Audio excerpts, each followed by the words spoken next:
Hi అండి. ఈరోజు మనము వేయించిన కందిపప్పుతో పప్పు తయారు చేద్దామండి. ఈసారి ఇలా కొత్తగా ట్రై చేయండి, పిల్లలు చక్కగా తింటారు. పప్పు తయారీ విధానం చూద్దామండి.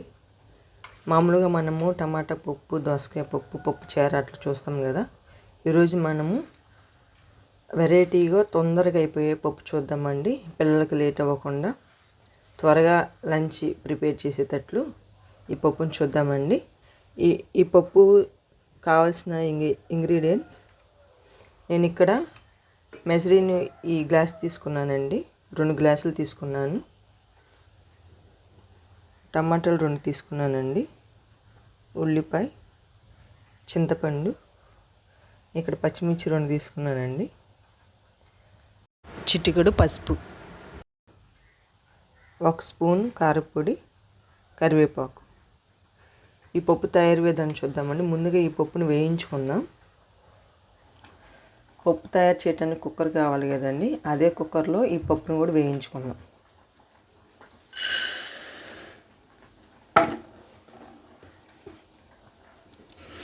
ఈ విధంగా తిప్పుతూ వేయించుకుందామండి.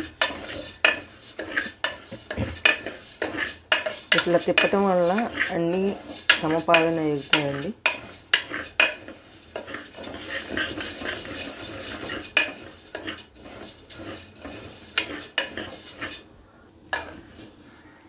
ఈ విధంగా వేయించుకోవాలి.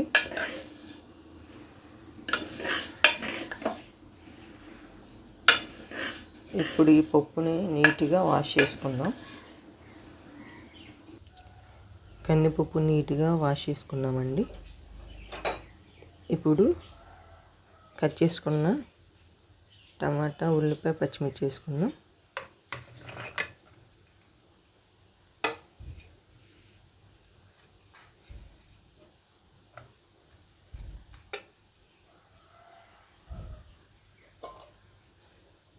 పసుపు, కారం కూడా వేసేసుకుందాం. ఇక్కడ మనం ఈ పప్పుకి పోపు పెట్టట్లేదండి, అందుకని ఉల్లిపాయ కూడా ఈ పప్పులోనే వేసేసాను. చింతపండు కూడా వేసేసుకుందాం. ఇప్పుడు ఆయిల్ వేసుకుందామండి. ఇక్కడ మనం పోపు పెట్టట్లేదు కాబట్టి మనం పోపుకి ఎంతైతే ఆయిల్ తీసుకుంటామో అంత ఆయిల్ ఈ పప్పులో యాడ్ చేసుకోవటమే. ఇప్పుడు ఈ పప్పులో కొంచెము వంట సోడా యాడ్ చేద్దామండి. ఎందుకంటే పప్పు మనము వేయించుకున్నాం కదా, మామూలుగా పప్పు ఉడకటమే లేటు. ఈ వేయించుకున్న పప్పు ఉడకడానికి కొంచెం టైం పట్టిద్ది. అందుకని ఈ వంట సోడా వేస్తే తొందరగా ఉడికిపోయిద్ది పప్పు. కొంచెం వేసుకోండి, లేదంటే మామూలుగానే ఉడికించుకుందామంటే మీ ఇష్టం, ఎట్లయినా ప్రిపేర్ చేసుకోవచ్చు. ఇప్పుడు వాటర్ యాడ్ చేసుకున్నాం. 3 గ్లాసులు నీళ్ళు పోసుకోవాలి. ఈ విధంగా అన్నీ వేసుకొని కుక్కర్ మీద మూత పెట్టేసుకొని 5 విజిల్స్ రానిచ్చుకుందాం.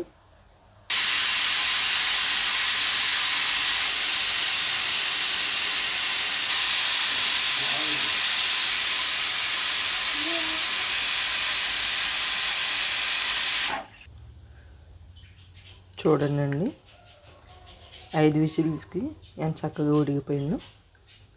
ఇప్పుడు ఈ ఉడికిన పప్పులో ఉప్పు యాడ్ చేసుకుంటూ దీన్ని మెత్తగా మెదుపుకుందాం.